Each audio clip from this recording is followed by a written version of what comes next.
If you're making final expense Facebook ads, watch this video so you can learn 5 things that you need to know. I ran into these things the hard way. Look, please watch this video. I ran into all of these things the hard way. I had to learn the hard way. And I got taught a lesson by spending way too much money and taking way too much time trying to figure all this stuff out. I ran into Facebook shutting my account down. I ran into ads getting stale, so my cost per lead would jump up. I ran into people putting profane comments in the comments on the ad saying I was a scam, I was ripping people off, whatever it may be. I was having my ad accounts deactivated. I had lost all my leads before when Facebook deactivated my account. And I had to create a new ad account, and I ran into some issues with that. Facebook likes shutting ad accounts down for fun. I'm gonna cover how you can overcome each of those things and how you can kind of work around any of those issues that you may run into.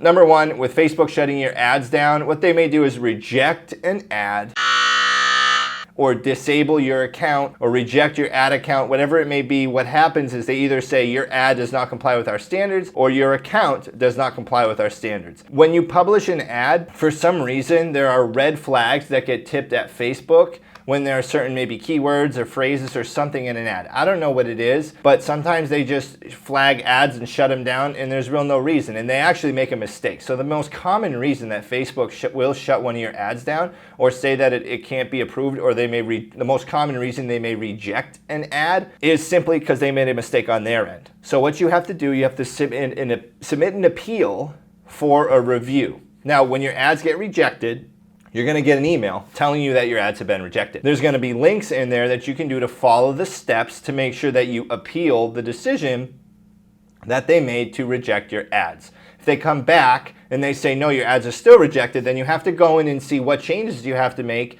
They usually send you the advertising policies and you go through those to see, hey, which of these did I violate? And sometimes they'll tell you. But most of the time, they'll just be like, yeah, it was a mistake on our end. You're good to go. We're going to get your ads back cranking. You can also search on the Facebook Business Help Suite, and there's a whole page there. You can click on support. It's a button in the top right-hand corner right when you get to that page, and you'll be able to walk through the appeal and file a complaint process. And a lot of times they'll put you on a Facebook Messenger chat with something on Facebook Business's back end. Next thing you're going to run into, and when you publish an ad, it has a certain picture, it has a certain headline, and it has certain ad text. Now what's going to happen after a couple weeks, it's going to get stale, right? Facebook likes to keep their feed fresh. They like to keep new things on the feed. And if people are looking at the same things every time they log into Facebook, they're not going to want to be there anymore because they like to keep it fresh and people like to see new things. So what's Facebook do? They say, look, because your ads have been the same,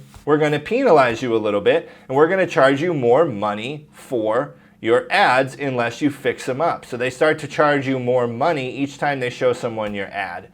So every 2 weeks you want to go in and change the picture and the title and the ad copy, the words in the ad itself, so that you can keep your ad fresh. Now, you don't have to make any drastic changes. You can just do a different picture but the same idea.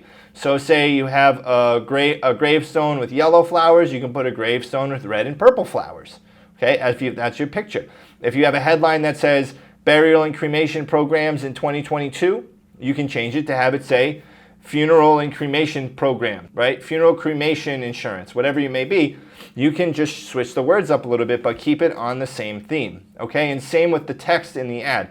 You don't have to make any monumental changes. I do recommend always experimenting and seeing when you have like another ad that you only spend a couple bucks on to see how it gains traction, but you do want to keep your ads fresh and have them in rotation so that they don't get stale, because that will drive your cost per lead way up. Next thing that's going to happen is Facebook eventually will deactivate your ad account.